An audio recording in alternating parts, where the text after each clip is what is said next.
He'll be along shortly. Mr. Scott will stand in for him, and we'll pick up Mr. Lund. You can either you read a statement. Very good. Before we get started, I request unanimous consent that a member of the full committee be allowed to join us, Mr. Brown, who is behind me, and participate in the questions.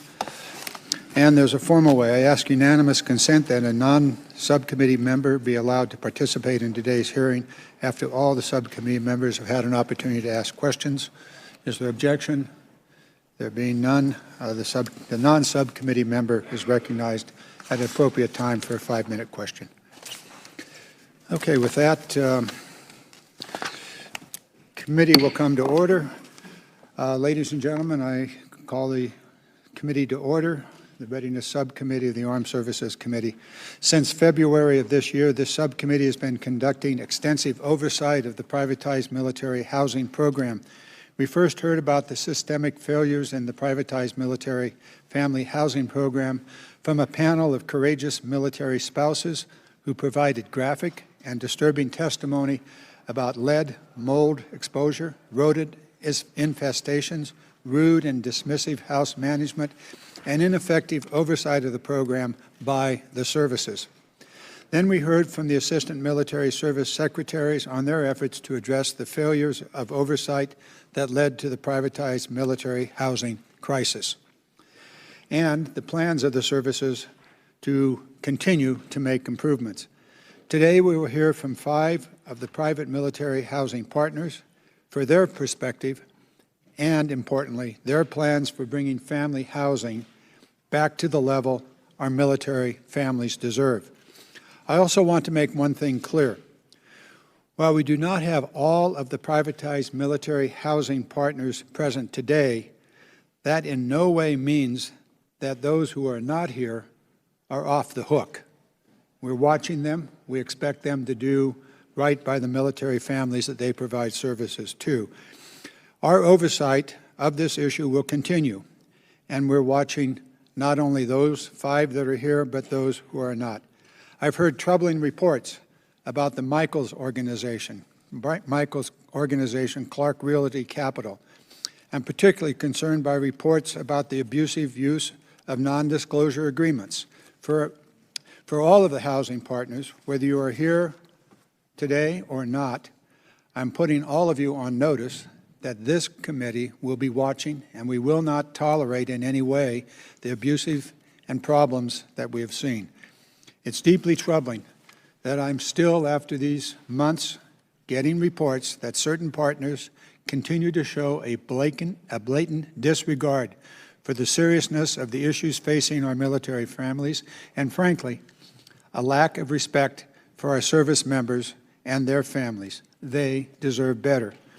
While it's clear that the private partners and military services have been working to improve conditions and processes since we first heard from the families in February, this committee and many of our members still hear from concerned military families who continue to struggle with getting quality resolution of the maintenance concerns and some of the unprofessional property management staff.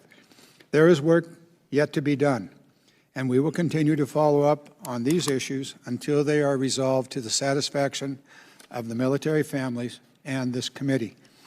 One of the themes that has permeated our discussions about privatized family housing is the issue of ineffective management, particularly at the installation level. The symptoms of this problem have taken many forms, including disrespectful customer service personnel, inexperienced maintenance teams performing low-quality maintenance, and negative consequences resulting from wrong contract performance incentives. We've heard about the Department of Defense initiatives to address these issues, but because day-to-day management is within the purview of the private partner, I'm interested in hearing what you have to say about what you are doing to change the culture at the installation level. As military services have recommitted to their oversight role, they are working to improve their processes and refine the metrics that we use to measure the performance of each housing project.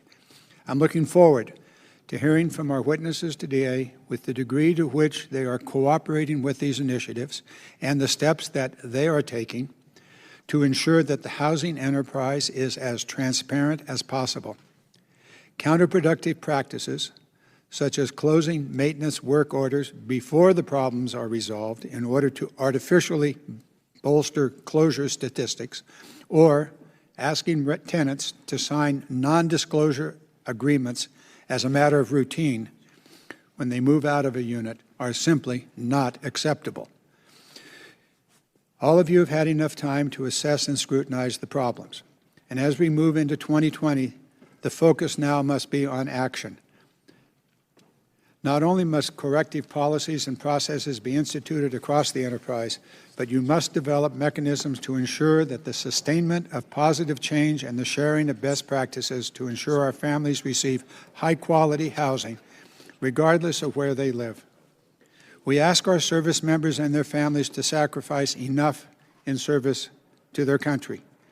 We will not accept substandard housing as well. These families deserve better, and this committee will demand that they get the best. Mr. Lamborn, thank you so very much for joining us. I've explained that you were in a committee markup, casting votes. I'm sure they were all to my satisfaction. Mr. Lamborn, please. You'll be just as satisfied as you will be with my votes here. Thank you. And thank you for having this hearing. Thank you all for being here as witnesses. Thank you for everyone in the audience showing your concern. Today we will hear testimony from 5 of the companies that make the privatized military family housing model work. As someone whose district has almost 48,000 military members, and like the chairman, I am also been deeply troubled by the lack of oversight of this program, and our military families deserve better. Our committee has heard significant concerns about insufficient mold remediation and terrible customer service at numerous military installations, most recently at MacDill, Air Force Base, Florida, and Fort Belvoir. We're not going to address them today, but there have also been allegations of fraud in a few extreme cases. Now, according to a survey released earlier this year by the Military Family Advisory Network, 63% of Fort Carson respondents who live in my district said their units needed better maintenance, repairs, or remediation. The committee has heard horror stories about mold, rat infestations, and what could generously be described as poor customer service. The Military Housing Privatization Initiative began as public-private ventures, or PPVs, in 1996 as means to modernize family housing, improve efficiency, and grow reserve accounts for future investments. Oversight of the program is challenging because each military department manages their programs differently, and the respective projects are governed by unique legal agreements. The Army has a total of 35 projects, the Navy and Marine Corps have 15, and the Air Force has 32. Oversight is further complicated for Army and Navy projects because they are partners with the developers in limited liability companies with both sides investing capital. My sincere hope is that the attention the military family housing has received over the last year has served as a wake-up call to both the military departments and to the housing partners. We need this model to work, but not at the expense of military families. Every dollar wasted through mismanagement or incompetence diminishes the long-term viability of the reserve accounts that are vital for future recapitalization. The House and Senate both passed significant bipartisan legislation in their defense bills this year, and I look forward to enacting meaningful reform. First and foremost among these will be a Tenants' Bill of Rights.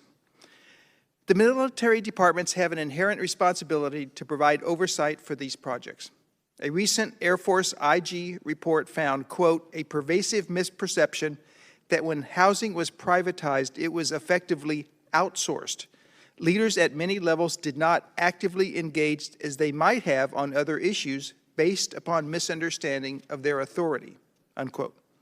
We have heard from Army families that some installation commanders characterized the government as the weaker or 49% partner in these housing agreements, implying that they have limited means to address shortcomings. Oversight is inherently governmental and it is not optional. On some installations, there is confusion regarding the identity of the installation housing office and the office of the housing partner or third-party management company. It should be crystal clear to a family whether they are speaking to someone representing the installation commander or to a representative of the housing partner. And we must simultaneously reform while preserving the financial footing of the privatized housing projects. A 2018 GAO report highlighted and found that the military departments vary in the extent to which they use measure of future sustainment needs and funding to assess project sustainability. I am beginning to question the wisdom of the fiscal waterfall and why the recapitalization accounts are only paid after PPV management partners and bondholders are paid. So I look forward to hearing more from our witnesses about their perspectives on the program overall, the actions they have taken to address any health and safety concerns, and to improve customer service. We would also appreciate their thoughts on improving the overall program going forward. Thank you, Mr. Chairman, and I yield back. Thank you, Mr. Lamborn. It's been good to work with you on this problem, and I know that we will continue to do so. I'd now like to welcome our witnesses, Mr. John Persini, CEO of Corvus Group, LLC, Mr. John Ely, President of Hunt Military Communities, Mr. Dennis Hickey, CEO of Lend-Lease America, Mr. Rick Taylor, President, Facility Operations, Renovations, Construction for Balfour Beatty Communities, and Mr. Joel Bliss, President of Lincoln Family Housing. Gentlemen, your formal testimony will be put into the hearing record. In the interest of time, which we are unfortunately limited today because votes will occur sometime after 2, perhaps hopefully as late as 2:30. I'd ask you to limit your testimony and summarize to 3 minutes. So let's start with Mr. Persini. My apologies for the pronunciation. Perfect. Thank you, Mr. Chairman, Ranking Member Lamborn. Members of the committee, thank you for the opportunity to appear before you today. My name is John Persini, and I am the founder and CEO of Corvus. I'm here on behalf of 950 dedicated team members who support our service members and their families. Many of our employees are veterans or spouses of active duty military members. These talented people are genuinely committed to supporting those who protect and defend our nation. It's my honor to serve in this capacity. When I was first introduced to the massive challenge facing the Department of Defense with its struggling housing program, I was moved by how poorly we as a nation were caring for our military personnel in what was the most personal way of all, their homes.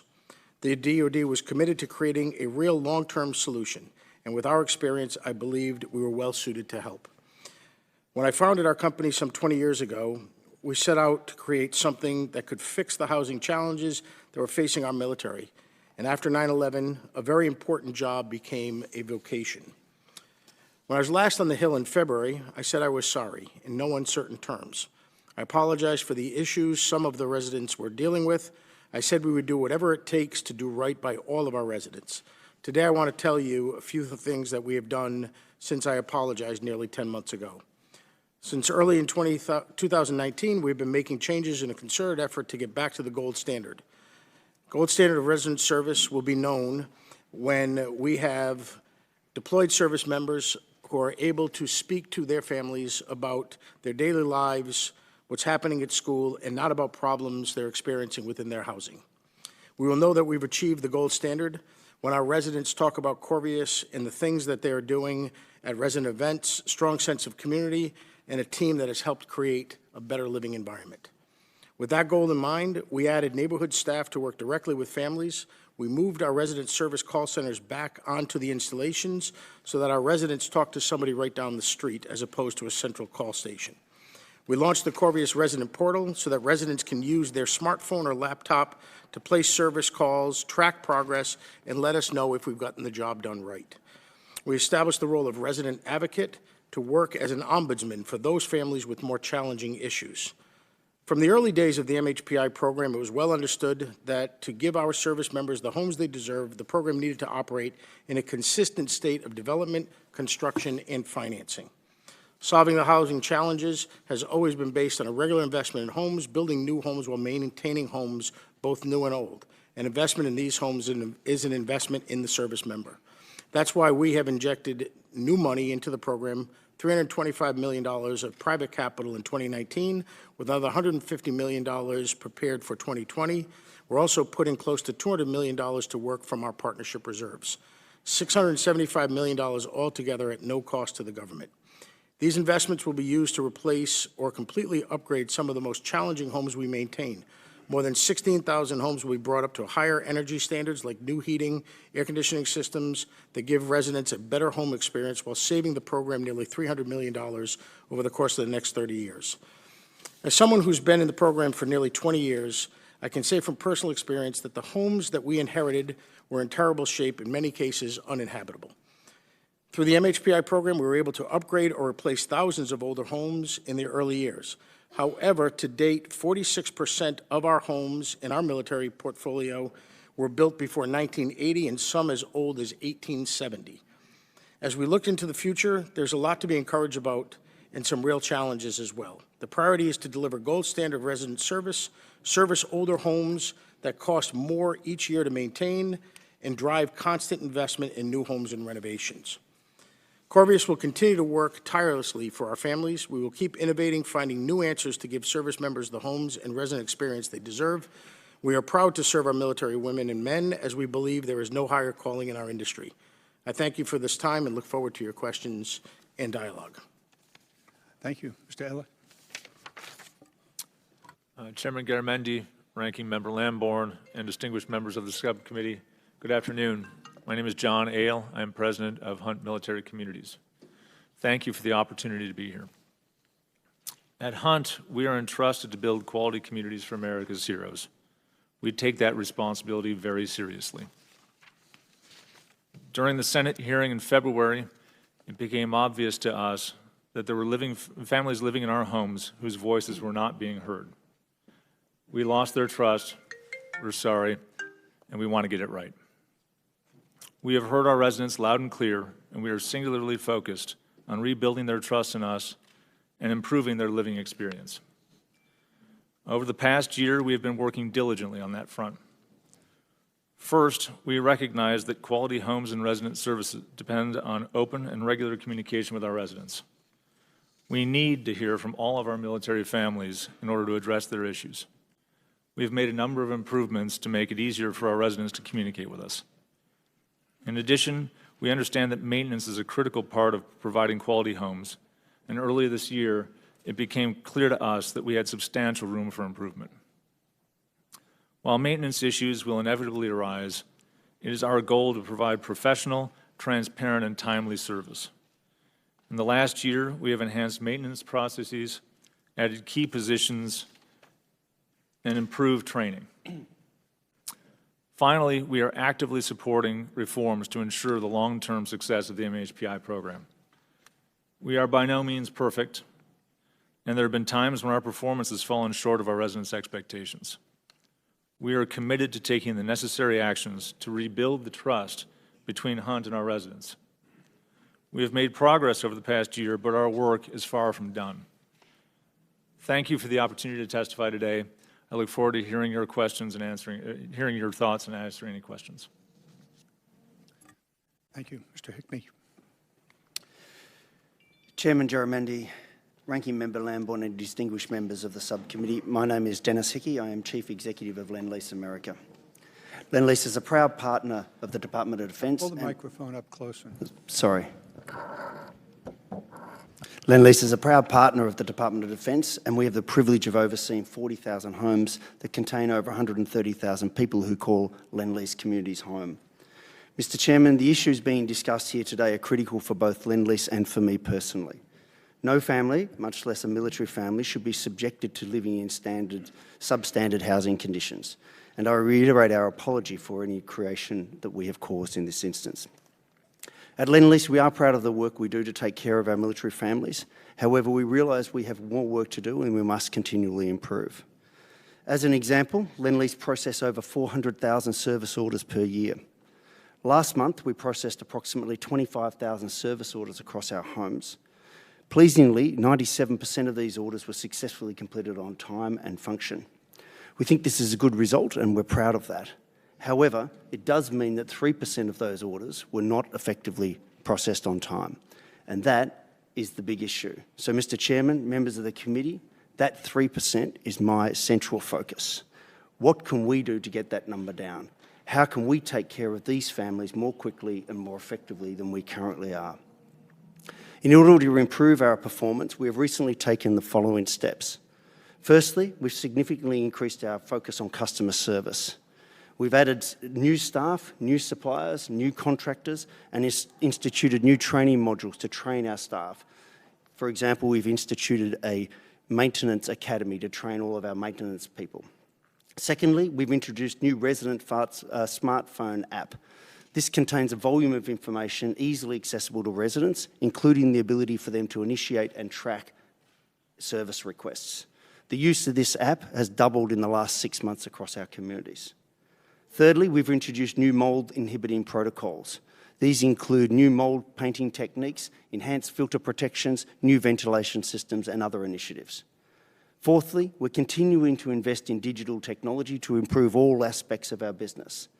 This includes modules that improve customer service, greater data analytics, and the adoption of digital twin technology that better uses predictive maintenance technology across new homes being built.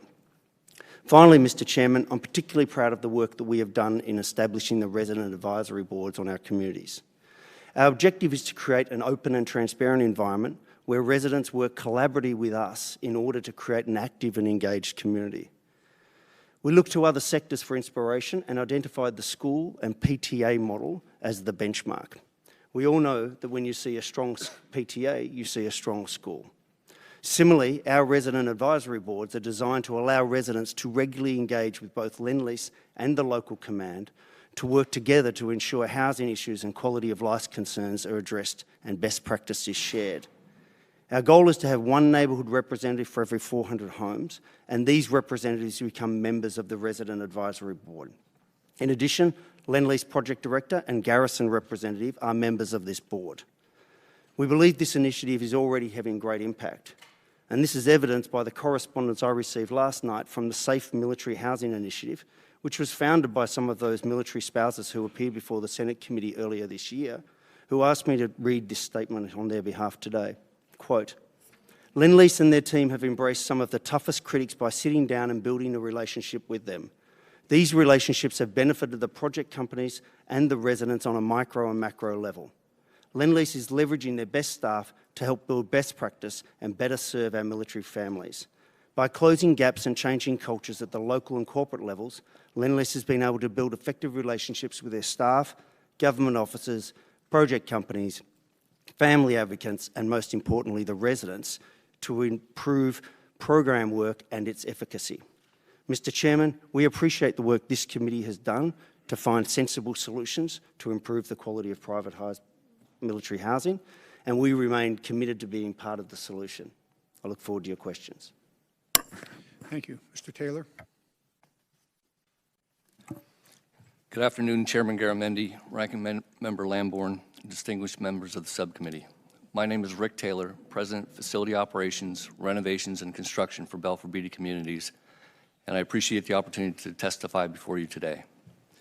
We take the responsibility of serving those who serve our country very seriously. We have heard your concerns and those of our residents loud and clear. And on behalf of Belfort Beatty Communities, I'd like to apologize for having short of the high standards our military families deserve.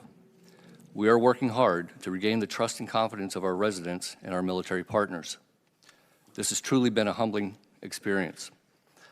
We have learned a lot, and we realized we needed to transform many of the ways in which we do business in order to improve our residents' daily living experiences. That transformation is underway today, and I would like to highlight just 3 of our transformation efforts with you now. First, we have reorganized. This includes my appointment as President for Facility Operations, Renovations, and Construction. This means there is now a President in charge of and responsible for all military housing maintenance activities. The reorganization puts me at the table with our most senior leaders in the company to ensure the highest levels of oversight and a keen focus on maintenance issues and resident support services. As a former Navy Civil Engineer Corps officer, I am especially sensitive to the types of challenges and concerns, and I am fully committed to providing solutions. Additionally, we are appointing a senior executive to the role of Transformation Director, another completely new position. This individual will be responsible for ensuring that an effective change management program is in place across our entire military housing portfolio. Second, we are transforming our approach to maintenance and customer service. We have delivered live mandatory code of conduct training to our employees to underscore the importance of business integrity and ethics. We have also delivered enhanced customer service training to our employees to reemphasize our commitment to best practices and high standards. We recently appointed a new Vice President of Training, and we have added 130 professionals to our military housing staff. And we are empowering our residents with more transparency and control over their work order requests. Third, we are improving our mandatory environmental training for all facilities management employees, have increased monitoring of all homes for life, health, and safety, and particularly mold and moisture issues. We have supplemented our local teams with additional third-party specialists, teamed with the National HVAC Servicing and Maintenance Company, and have hired regional environmental specialists to advise our local teams, monitor environmental processes and projects, and manage that communication with our residents. I also want to make myself clear on a particularly sensitive issue for us. Balfour Beatty Communities takes the issue of fraud very seriously, including the allegations that certain members of our staff handled work orders inappropriately. We are already cooperating with the Department of Justice with respect to its own civil investigation into these allegations. Simultaneously, we have instructed our external counsel, Hunton Andrews Kurth, to lead an investigation across our entire military housing portfolio. Hunton, in turn, has engaged PricewaterhouseCoopers, a leading forensic accounting firm, to undertake an extensive review of the work order system used to support our submission to request incentive fees. To summarize, over the last 9 months, we have made efforts to transform and strengthen our management structure to increase staffing in a strategic, focused, and smart way to address our customers' concerns. Going forward, I remain encouraged and 100% committed to the success of the MHPI program. I want to thank members of Congress and your staff for reforms you are undertaking in the FY20 NDAA. We support many of the MHPI provisions offered in the House and Senate versions, reforms that I believe will strengthen the program.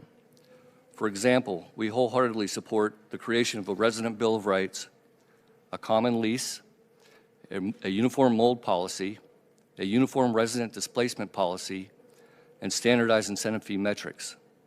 These are responsible and thoughtful reforms that will focus everybody, the Department of Defense, military providers, our residents, on standards and agreed upon processes. The reforms will minimize ambiguity, enforce oversight, clarify responsibilities, and allow everybody's voice to be heard. I support these efforts, and I believe the MHPI program will be improved because of them. Our customers deserve the very best, and we are determined to deliver for them. Thank you for your time, and I look forward to your questions. Thank you. Mr. Bliss. Chairman Garamendi, Ranking Member Lamborn, and members of the subcommittee. On behalf of Lincoln Military Housing, thank you for the opportunity to testify before your subcommittee today. My name is Gerald Bliss, and I'm the president of LMH. Our company welcomes this subcommittee's oversight of the Military Housing Privatization Initiative. We hope you share our view that despite recent setbacks, the MHPI is a valuable program that has improved the quality of military housing over the DoD-managed housing of the last century.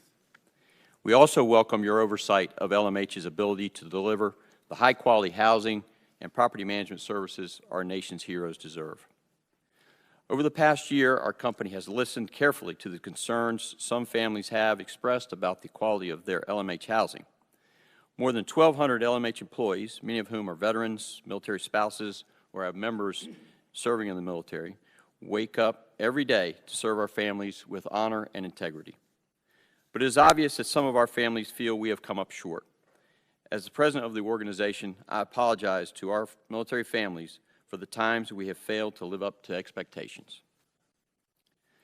Beginning in 2017, working with military families and advocacy organizations, LMH undertook a holistic review of our policies and procedures to explore how we could improve.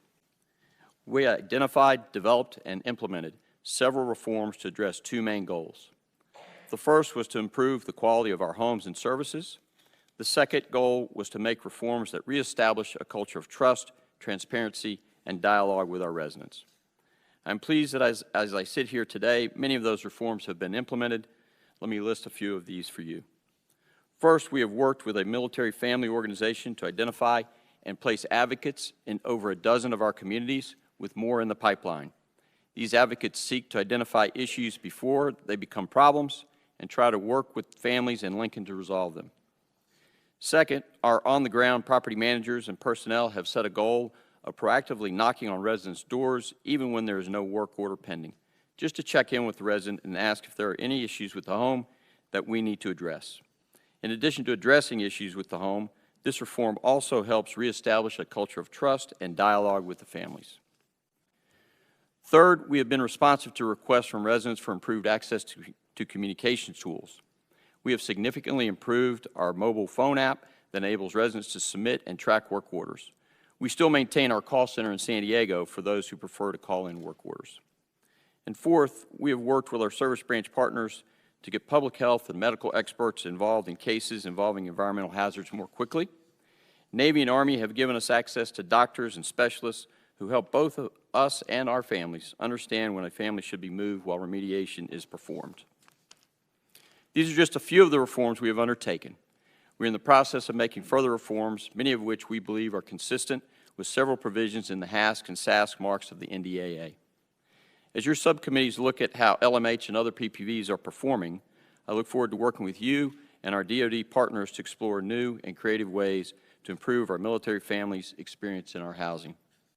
We understand that the issues are not just about fixing drywall, but repairing a culture of trust with our residents, a culture that recognizes the dignity of their service to our nation. I look forward to your questions and, more importantly, to working with you to address the concerns of military families. For the committee members and our guests, we are scheduled votes probably about 15 minutes from now. So I'm going to pass on my questions and turn to Mr. Lamborn and then take as many of our colleagues as possible. Mr. Lamborn. Thank you, Mr. Chairman, and for having this hearing. Thank you all for being here. My first question or two, I just want to go down the line and have a yes or no answer for the sake of time. From your perspective, do your companies have a 51% controlling position in the privatized military housing agreements? Sir, if we start and go down the... The answer is no, Okay. Representative. The answer varies from property to property. Okay, So it's not as simple as yes or no. okay. Whilst the structure may look like that, it doesn't operate like that. No, sir, we do not. As Mr. Hickey said, the structure may say that, but the operating agreements don't call for that sort of control. Okay, thank you. And do you agree that the government and the military has a legitimate oversight responsibility for the PPV initiatives? Absolutely, yes, sir. Yes. Yes. Yes, sir. Yes, sir. Okay, thank you. I'm sure there's some great questions about specific remediation progress or lack of progress that you're making, but let me jump into the financial side of things.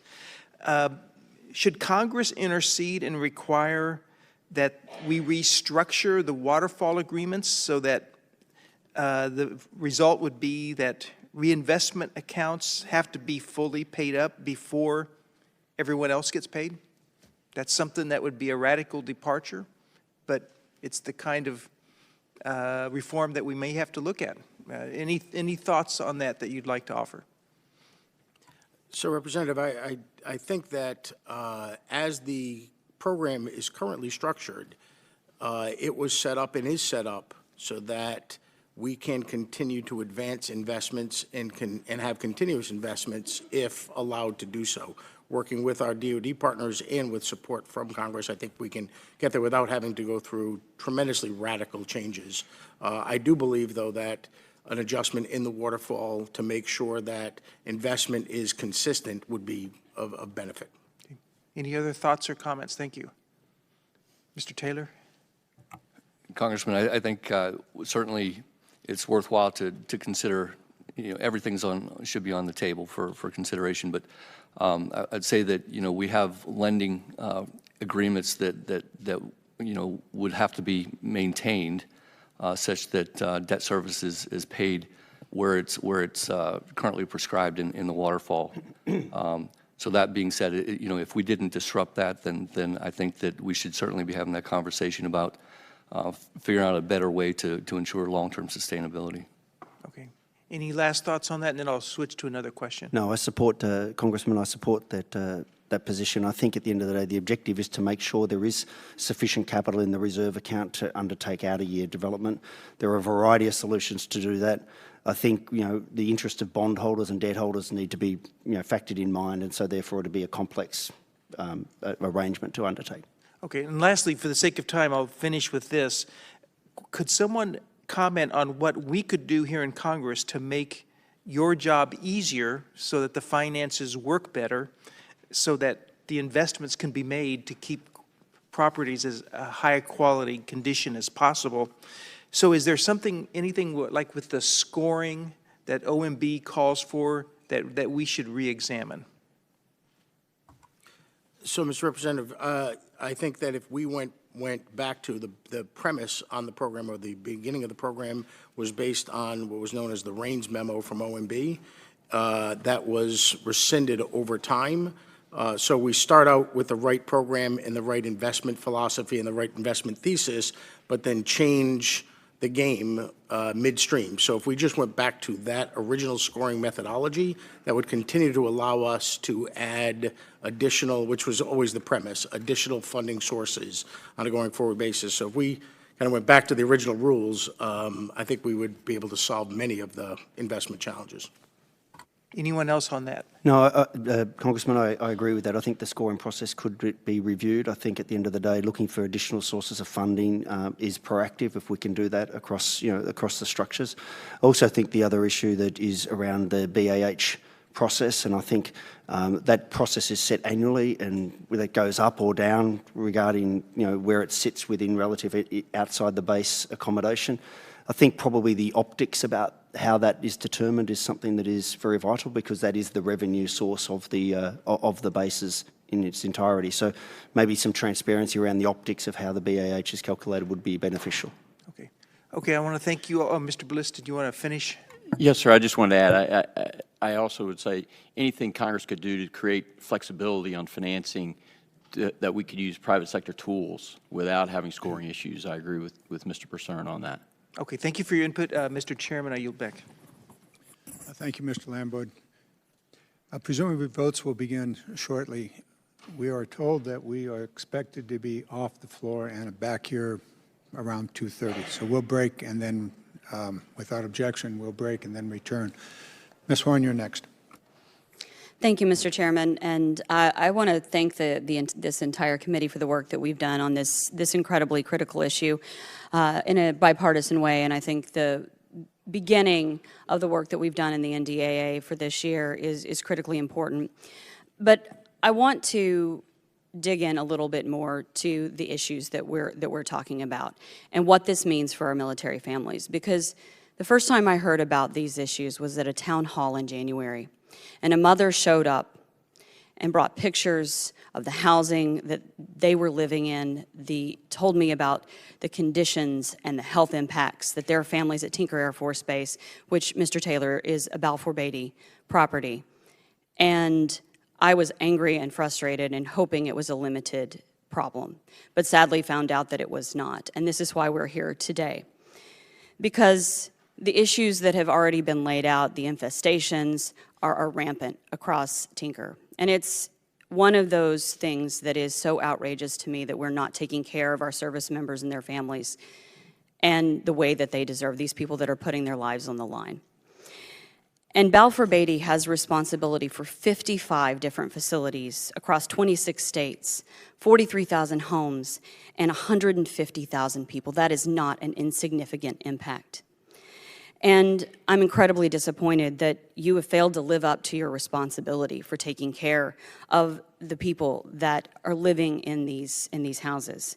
It is cheating our military families and our taxpayers, and I've seen it firsthand. My staff and the Secretary of the Air Force and others were just out at Tinker again. There are ongoing problems, and I wish that I could say that things were all better, but they're not. Because while things have, while there has been some progress, it seems like every other week there's something else that's coming out. Toxic mold, safety hazards, and just week before last, November 20th, yet another report that maintenance records were being falsified to get Balfour Beatty payments that they weren't entitled to. This is not an isolated incident because there are already 65 documented instances over 2016 and 2017 of falsified maintenance records. And according to this same November 20th report, employees of Balfour Beatty had systematically doctored records, not just at Tinker Air Force Base, but at 2 other bases. This is a systemic problem and one that we have to fix, and you have a lot of work to do to fix it. The image behind me is an image of one of the homes that was brought to me by the families living there at Tinker Air Force Base. So, Mr. Taylor, my question to you is, even if times have improved, is this some place that you would want to live or allow your family to live? Congresswoman, that picture is unacceptable, absolutely unacceptable. Thank you. I appreciate that. It's just, to me, this is unconscionable, and we have to fix it. And it's going to require a lot of effort. It's going to require getting down to the heart of the problem, not just putting Band-Aids and painting over things and patching walls, which may make it look good for a few moments, but it's basically like putting Band-Aid on a gaping wound, and that's what people have been living with in far too many places. And we have to get to the heart of this issue. In fact, I just spoke to the Secretary of the Air Force earlier today, and what we talked about was the need to get down, and this goes for everybody. We've got to get down to the heart of this issue. We've got to stop putting Band-Aids on gaping wounds. We have to identify and get down to the core of the issue. So my next question to you is, will you commit to making whatever investments are necessary to put in place long-term solutions of culture, solutions of reorganization, and if it needs to be tearing down properties and starting over to get to the heart of these issues so that we are doing right by our military members and their families? Congresswoman, I alluded to it in my opening remarks. We have made significant changes in the way that we are conducting our business, putting clear line of sight for the technical issues. These fall in that area. Clear line of sight all the way up to the top of the organization, and that rests on my shoulders. And so I am committed to, and I shall be held accountable for the changes that we need to make. I will be holding you accountable to that. And since I only have a few seconds left, I also want to follow up with one final question. From the documents I've seen, it appears that your company earns about $4.3 million in performance bonuses each year in these properties. Over these years, that is tens of millions of dollars in performance bonuses that were paid out, while documented evidence that Balfour Beatty, and it doesn't matter if it was an employee down the line, Balfour Beatty was falsifying maintenance records, tens of millions of dollars. What I want to know is that will you commit to taking every single penny, at least, of this money that was paid based on falsified maintenance records, to invest that in fixing the problems at all of these housing units? Congresswoman, as I mentioned, those allegations are quite shocking to us, and we are undertaking a thorough review. I mentioned that we've invested with outside counsel to investigate that. The Department of Justice is undertaking an investigation into those very same issues. We have committed to providing the results of our findings to the DOJ. In the event that we are found to have falsified records, then we are absolutely committed to refunding any incentive fees received back to those projects. And further, in the event that any of our individuals are found to be at fault, not complying with our code of conduct, which we take extremely seriously, to the extent that we find that anybody has strayed from our code of conduct, we will take appropriate disciplinary action. Mr. Taylor, I'm over time.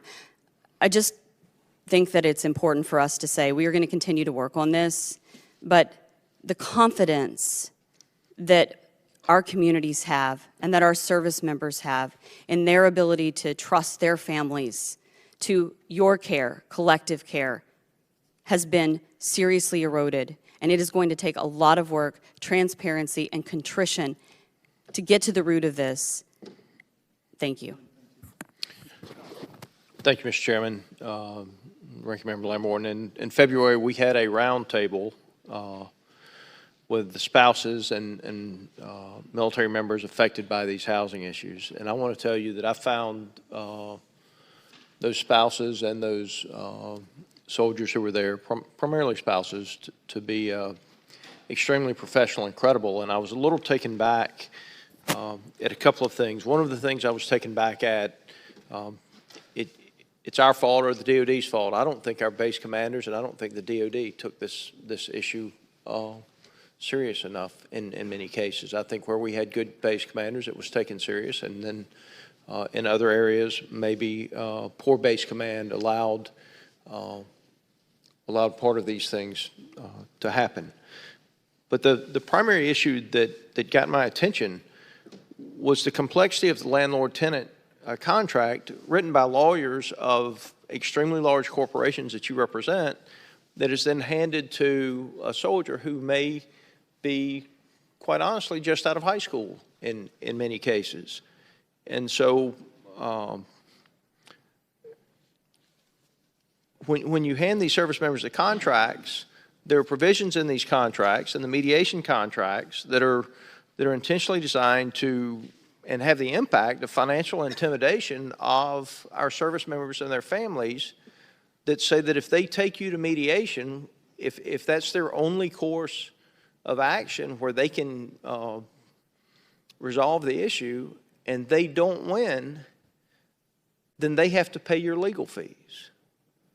And so my question is this: are these provisions still in your contracts? And we'll just go down the line. To the best of my knowledge, Congressman, we have been adapting the provisions to not have any forms of that type of language, languages of intimidation or languages that would provide remuneration back to us as a company if a suit was filed and or filed forcibly. Let me move. Mr. L., yes or no? All of our lease forms are under review, and in fact, the industry is working on a common lease form that would. All right, that's not a yes or no. So I'll assume that you still have the intimidation provisions. Mr. Hickey? Congressman, to the best of my knowledge, they don't exist in our contracts. Mr. Taylor? I'm not aware that they exist, but I can tell you that we have never pursued recovery of those Bliss? fees from residents. They do still exist, but we're in the process of working with the services with their approval of removing those clauses. Okay, thank you. I think that when we have our landowners, I think when we have our soldiers' Bill of Rights, housing Bill of Rights, I think those provisions will be struck. That's unacceptable to me to ask an 18-year-old soldier straight out of high school to sign a contract that makes them responsible for the legal fees of a multi-million-dollar corporation. With that, Mr. Chairman, I'd like to yield the remaining provisions to my colleague from North Carolina, Ms. Stefanik. I'm sorry, New York. That's right, Mr. You Scott. talk like you're from North Carolina. No, I talk like I'm from New York, upstate. Gentlemen, thank you for being here today. Earlier this year, we heard from the services and military family members, and it was really stunning to hear about the challenges that these military families have faced. I have the honor of representing Fort Drum, home of the 10th Mountain Division, the most deployed unit in the U.S. Army since 9/11. So these are families that have faced multiple deployments in Iraq, in Afghanistan, around the world. And it is extremely important to me that they not have the stress that their family members face at home because of housing issues. So, Mr. Hickey, as you know, Lend-Lease is the primary private partner for the mountain community homes in the timbers located at Fort Drum. And I want to ask you, for the record, because this gets to this feeling that people don't have a voice and they don't have an adequate response time when there are complaints. If a military tenant has a complaint or concern, how can they absolutely count on Lend-Lease to address this concern in a timely, professional, and adequate manner? And most recently, snow removal has come up in the North Country. I know some of you don't face that, but that is a significant concern and came up at a town hall just recently.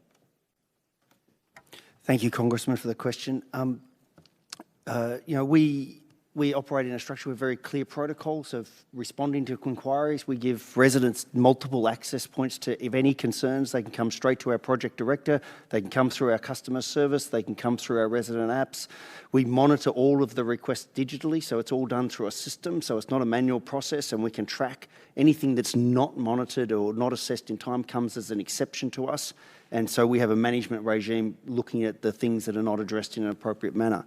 I think in addition, the Residents Advisory Board that we've actually put in place, which we'll be rolling out onto Fort Drum as well very soon, is the other forum for which residents can get voices and access in, because we will have those community representatives on small areas and making sure that there are several opportunities for them to get heard and get opportunity to voice their concerns or ideas proactively or negatively. Thank you. Yield back. I'll do my round now. I'll turn to Ms. Houlihan. Thank you, Chairman, and thank you, gentlemen, for joining us today. And just by way of background, I'm third-generation military. My mom was a resident of military housing, as was her 6 brothers and sisters. I was a resident of military housing, as was my brother. I have 4 active-duty cousins right now who serve. We represent the Army, we represent the Navy, we represent the Air Force. I also was an educator in a community that was very, very underserved, and the population lived in very housing conditions that looked a lot like this. And as an educator and a person who lived in housing like this, I can say that I really worry for the children. You know, I worry for the children who are exposed to lead and who are exposed to mold, and I'm worried that what I'm hearing is that people are not using the word mold because it would create problems, and they're creating, your organizations are creating kind of the opportunity to sort of hide things. And so the first thing I'd like to ask, because of time, for the record, would you guys be able to submit your policies on lead and mold remediation and amelioration so that we can understand what they are and what kind of, what you do in terms of what timelines you expect to remediate those, and also what you do to make sure that people are, you talked a lot about displacement, you know, what happens when they're displaced, and also for the record again, what compensation do families have when their goods and their home goods are destroyed? Having had that experience as a child, I understand that. So that I would like to have for the record. The other thing I'd like to understand maybe individually is, in the case where there is a child who has been affected by this, who will permanently be disabled because of this, what responsibility do you all have and do you all plan for with your for-profit businesses to make sure that those children and those families are being taken care of? Or do you expect that the government will do that for you? So, Representative, in our case, we work directly with, when an instance like this comes up, we work directly with the medical community on the installation, with the garrison commander, and we try to define where the problem really is. We have had instances where, although believed that it was the home causing it, it turned out that it was lead in the munitions plant that the soldier was actually working in. So if in Let's fact, just assume that it is something that's if in identified fact as we being a find out- housing issue that happened in the past. What is the process that you go so through? if we find out that it is determined that the home is in fact the cause of the illness, then we will support that child or its medical costs. And Mr. Ale, is that how you pronounce it? Ale? Yes, Ale, sorry. Ale? You know, we're obviously supportive of the process of determination and through dispute resolution and so forth. If there's fault that's determined, you know, we will certainly work with whatever the determination is. Thank you, Congressman. We'll provide you with all our protocols. They're very clear, they're clearly outlined. We have a 24-hour response time, just to let you know that if anything happens within that 24-hour response, if the residents feel uncomfortable, we will relocate them immediately and so forth. So there is a whole clear regime around how we deal with mold and lead-based paint, which I'm happy to share with you. You know, if in the instance that, yes, we are the cause of any medical condition, then yeah, we'd absolutely look to, you know, financially compensate through any structure that is appropriate. Thank you. Congresswoman, I would agree with the other gentleman. If we're found to be at fault, we're complicit, then. And you're planning for that, you know, because you guys have been at this for few decades, and there will be decades worth of kids who are now presumably grown that may have those problems that can be attributed possibly back to that. If attributed to our conduct, then yes, ma'am. Thank you. Congresswoman, we'll also provide you the protocols and whatnot. To answer your question about medical, again, if we're proved to be at fault of that, then we work with the families and medical to figure out what's the best resolution to solve that issue. Thank you. And with the last kind of 45 seconds of my time, I just would like to know, I've heard a lot of go down the line and say yes, yes, no, no, no. Having been a former entrepreneur and businesswoman myself, I think the best practices are definitely something that you each are talking about individually. But do you have a group that you share your best practices across all of your different organizations so that each one of your standards is similar or the same, and that you're sharing? Somebody who said they have an app that people can use, or you said you have a roundtable. Do you have a best practice roundtable? Yes, Representative, we actually formed the Military Housing Association, the MHA, specifically to do that. As an outcome of challenges we've had, we've realized that we do share individual best practices, but we didn't share them or weren't sharing them as an industry, so we have started to do that on a much grander scale, and I think it is starting to provide some of the benefits that you will be seeing or have been seeing thus far. And I know I've run out of time, and I want to give everybody else their time, so I would love to just hear if you guys could get together on that and get back to us. Thank you. I yield back. Thank you, Mr. Wilson. Thank you, Mr. Chairman, and thank each of you for being here today. And Mr. Taylor, I'm really grateful that for the leadership at Fort Jackson. Commander Brigadier General Milford Beagle has conducted a town hall with your company, with Balfour Beatty, and to address the issues of housing. Complaints were raised about the broken sidewalks, long lines for the completion of work orders, shoddy work repairs, and no-shows by the maintenance staff. What have you done to correct these deficiencies? Is there a residency advisory board established, and is there a project manager that you can report to on a 24-hour basis? Thank you, Congressman. Yeah, I think universally across all of our portfolio, we're getting better at forming resident groups that we can meet with, and we do that in concert with our military partners at the individual installations as well. Town halls that are, we're starting to see an increase in the frequency of town halls that we participate again alongside our military partners. Those are great ways for us to get the information to understand what concerns our residents are facing. In terms of processes, changes that we're undertaking, as I indicated in my opening remarks, we certainly recognize that we could do better in many locations, and so we've addressed that through a number of staffing level increases, looking at the policies and procedures that we do have in place, and where we saw that they were deficient, we're addressing those.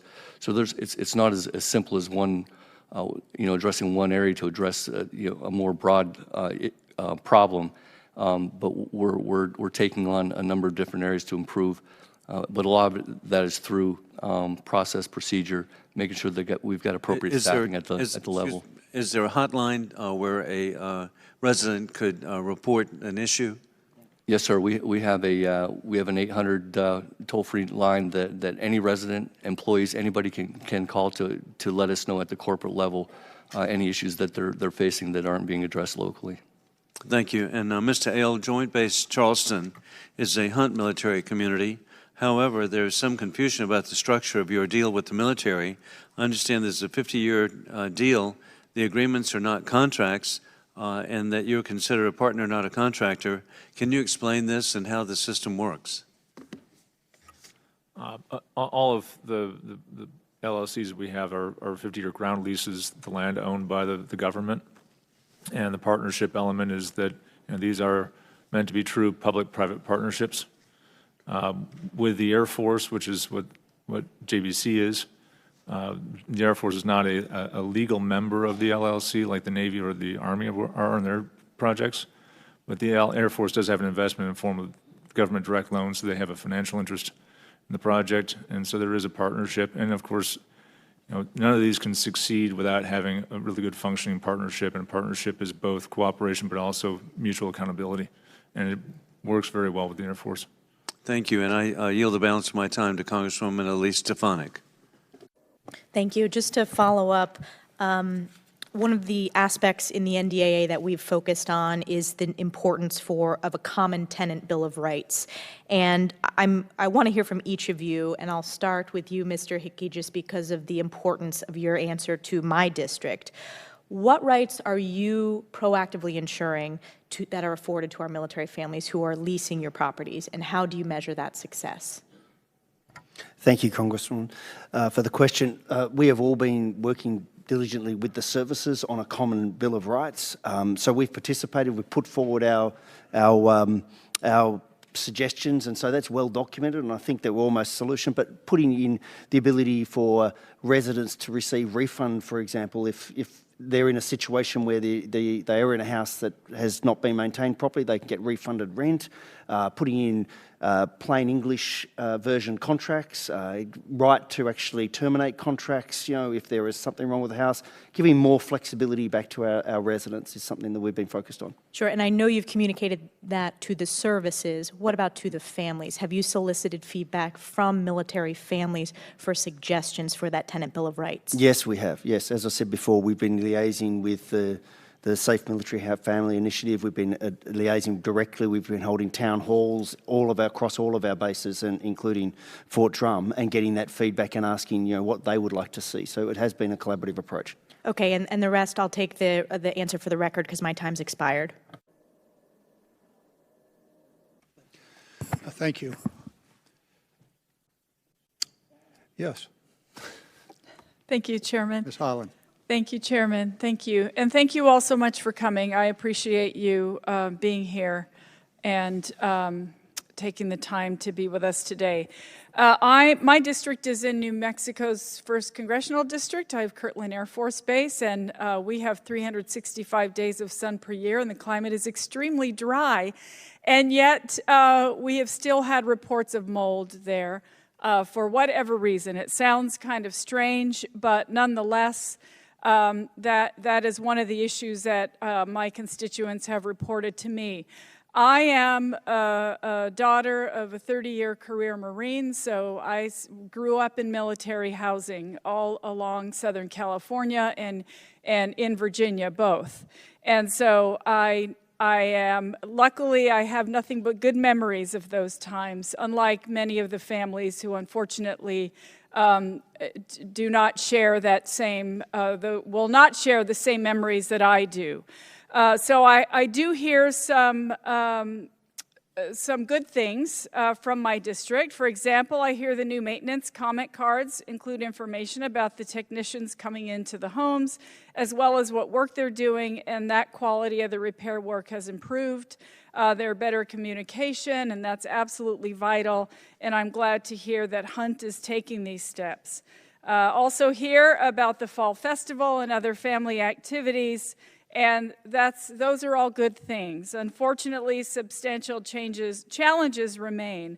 Families continue to receive inconsistent treatment and information from Hunt staff. So my first question is for you, Mr. L.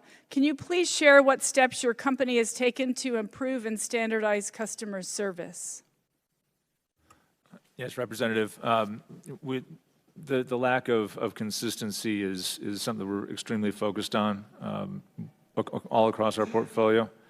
And it's one of the reasons why we are focused on promoting standardization across not just our portfolio, but the industry.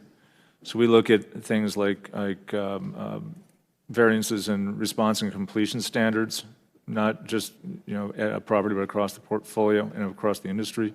We're very much in favor of doing that. In fact, we've already done that in our own portfolio, is establishing a Hunt standard for a standards consistency, and so our residents should start seeing that very shortly. In terms of our environmental concerns are on the rise. In the last couple of years, we've seen mold in ways to an extent that we haven't seen in a long, long time, primarily caused by some extreme climatic conditions that haven't historically been seen, but I don't think that's going to change in the future. So we're beefing up our environmental expertise on site and at the corporate level. We're beefing up our environmental training for our maintenance techs.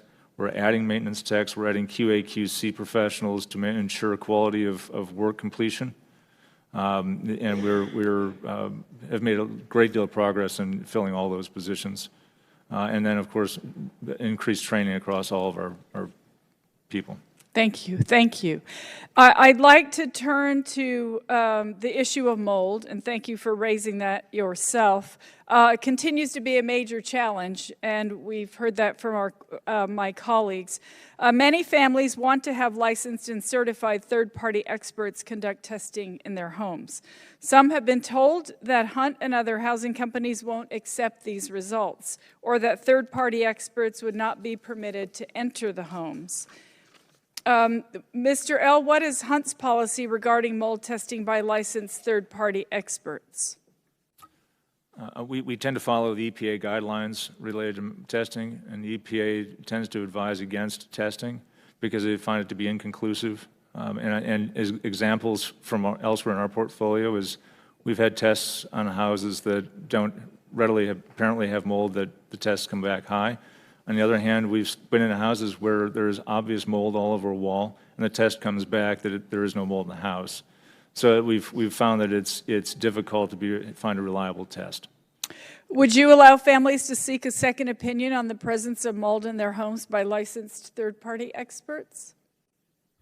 You know, we support anything that our residents choose to pursue for evidentiary purposes.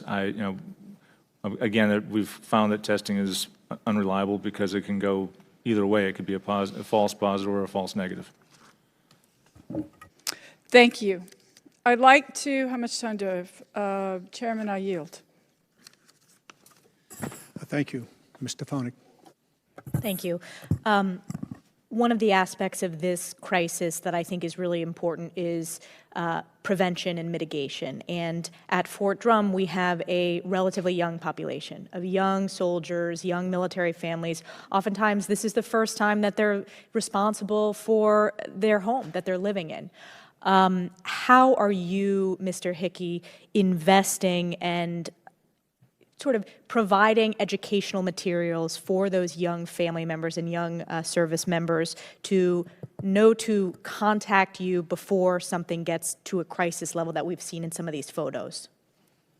Yeah, thank you, Congresswoman, for the question. Look, we actually share your same concern. Many times there are 18, 19-year-old people who have just moved out of home and they have to maintain a house and think about, issues about avoiding damp, conditions arising in a house and so forth. So at every move-in, anytime somebody moves into a residence, it's a personal handover. We take a personal tour of the house with them. We explain some of the issues. We explain how things work in the property. We explain some of the maintenance obligations and how they go about looking for things that are problematic.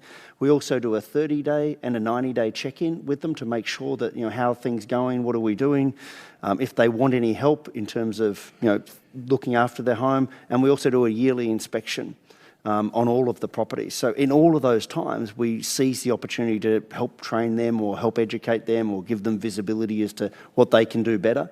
And we also tell them that the minute they've got a concern is to ring us straight away, and then we'll come out and talk to them. So there's a little bit of education. We can do more of it, and we'd like to do more of it, but there's also training them to help themselves at the same time. So that's what we do, and we continue to invest in that. Thank you. Yield back.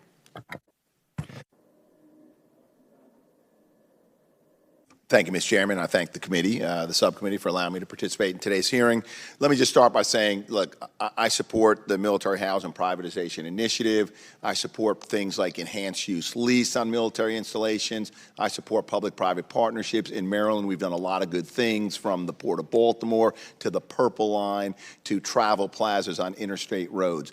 But I support them only when we can ensure that we deliver quality, safety, reliable, value products and services to the public, what the public demands and what they deserve. And in this case, when we talk about privatizing military housing, the public is that very cherished public, our military families. And here we fell short. And my concern is this.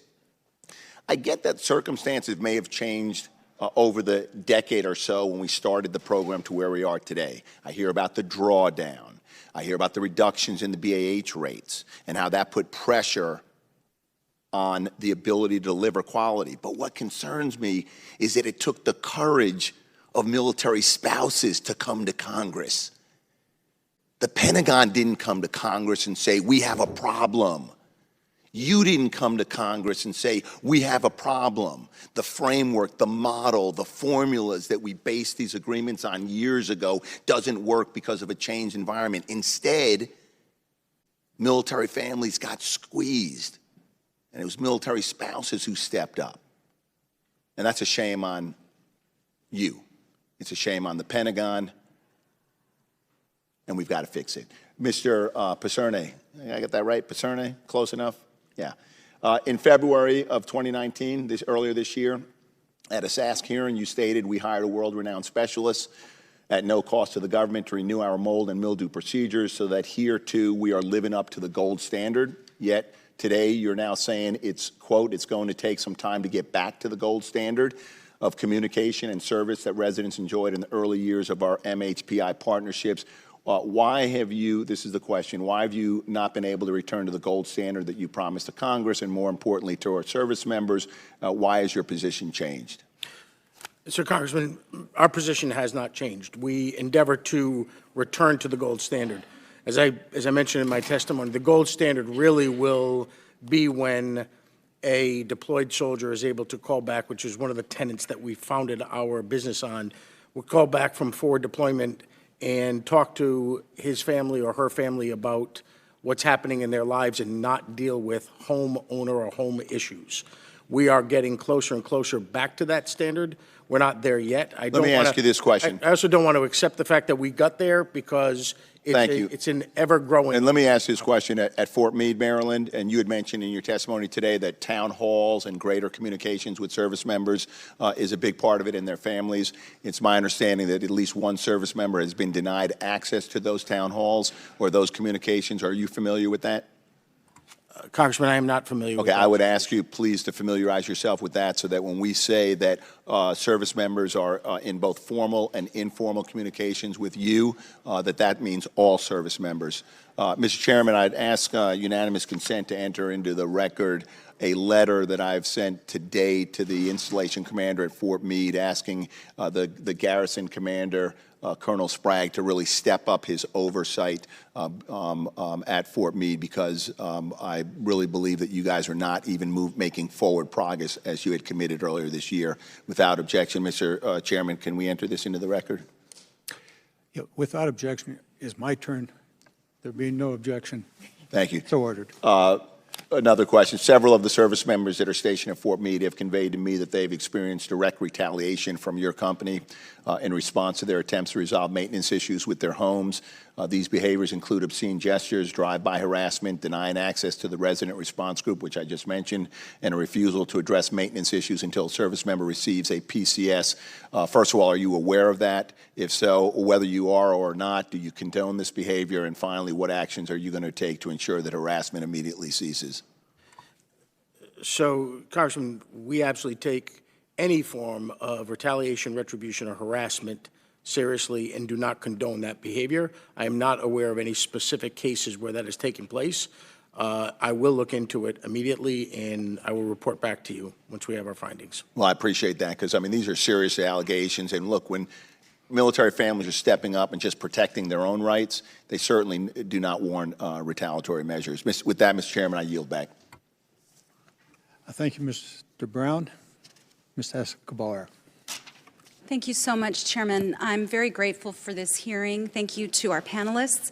I appreciate your presence here. I want to also recognize and thank the military families who have expressed so much courage in the face of potential retaliation and after years of frustration and incredible difficulty. Thank you all so much for being here. I'm very, very grateful for your strength and your courage. The roundtable that we had with military families, and I've had some of these conversations with you all personally, not everyone, but with most of you. Those conversations at the roundtable were shocking, heartbreaking, difficult to hear, and to be honest, infuriating.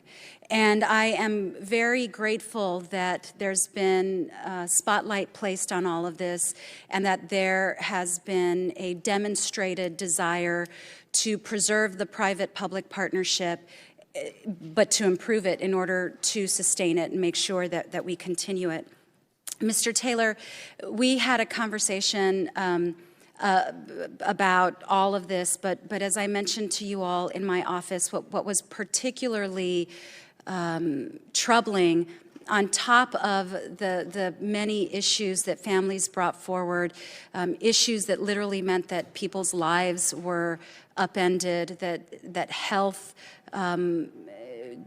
was put at risk, children were put at risk through mold and through everything else. What was particularly troubling for me was the fraud allegations. And we talked about everything that you all are doing to not just remedy, but to investigate. And I appreciate the investigation. But I'm going to ask you here in this hearing publicly the same thing that I asked you in my office, and this is about accountability. Because too often accountability is swept under the rug, or as I mentioned to you, lower level employees sometimes are fired, but the high paid, high level folks who should have known and who should have created a culture of accountability remain untouched. So I'm going to ask you here in this hearing what I asked you privately, which is I'd like to know the number of dismissals that have occurred as a result of the fraud allegations, any other disciplinary actions that have been taken, and how will leadership, how far up the chain will that accountability go? How will leadership be held accountable? And if you could answer all of those questions for me. I'm not asking for names of folks. I'm not asking for you to disclose anything that is in personnel files. This is important to understand in terms of accountability for me, the general information, please. Thank you, Congresswoman. And I do recall the conversation, and it gave me an opportunity to go back and interrogate our information so that I would be prepared to respond. Before I give you the number, I will just say this, and I'll repeat a comment, a remark I made earlier. We are all accountable. We are all accountable to provide the service that we are entrusted to provide. It doesn't matter where we sit in the organization. Since the allegations of fraud were levied earlier this year, you know, I went back and I asked our staff to look at how many folks that were on our staff were let go because they didn't comply with our policies, procedures, our code of conduct, because that's really at the heart of our organization. If we don't have staff members that are willing to follow those policies and procedures, that's an obvious weakness in any organization. And since the beginning of this year, we found 17 instances of where we've let people go because they were not complying with the standards that we set for our employees. Where they sit in the organization, most of without naming specific positions, there were managers that were let go. Those folks were at project sites. I grant you. I will tell you this, that, and again, to reiterate a comment I made earlier, regardless of what the investigation reveals, if it identifies wrongdoing by any member of our staff, it doesn't matter if it's at the top of the organization, the middle of the organization, or wherever it sits. Rest assured that we will take the appropriate action to make sure that those folks no longer are employed by our company. Thank you, and I'm just about out of time, but I will just say to all of you, it will be very important that the improvements that you've made, that you report back to us. We need to know the number of calls, the number of people using the apps, et cetera.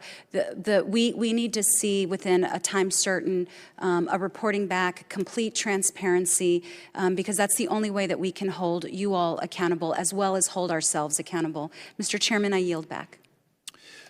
Thank you, Ms. Escobar. Votes have been called, so I'm going to just wrap it up with a couple of comments. I've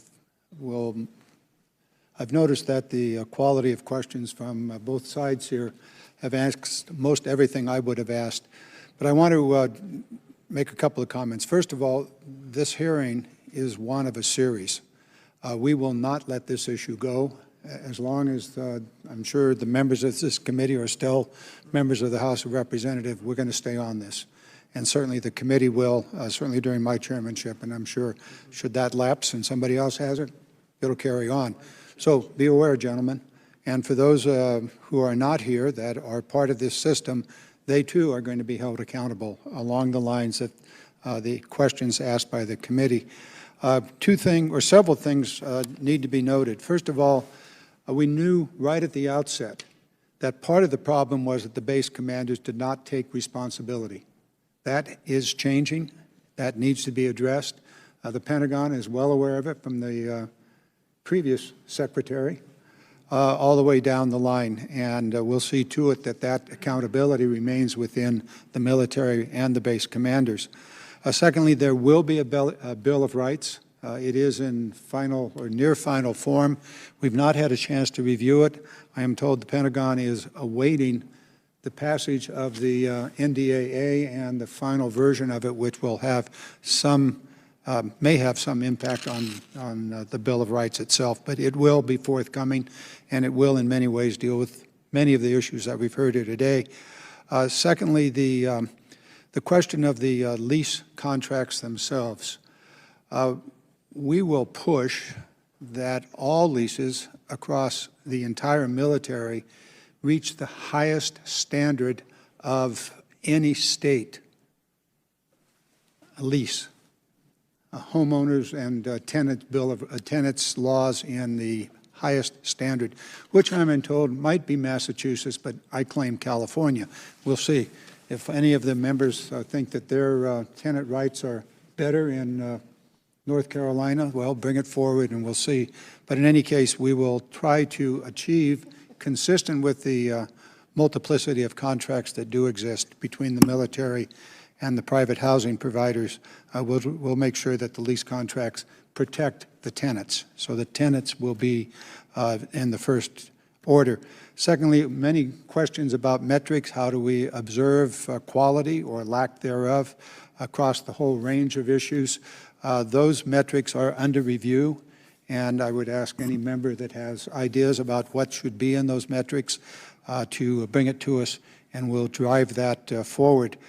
Finally, with regard to the role of the tenants and the communities themselves, there are efforts underway on many of the bases, but I suspect not all, that there be formed within the the rental community, or the renters, programs in which they can participate. The word PTA was used here. I'm not sure that's the best model, but it certainly speaks to the involvement of the families working together to assure that their issues are fully dealt with at the base level and, if necessary, here in Congress. So I think that covers many of the issues. Mr. Lamborn, any further thoughts? Then this meeting is adjourned, and before I adjourn, we're coming back, folks. We'll do these hearings every 4 months or so, so we'll be back in the early spring for a review of where we are, and we'll ask the services as well as the owners of the privatized housing. We're adjourned.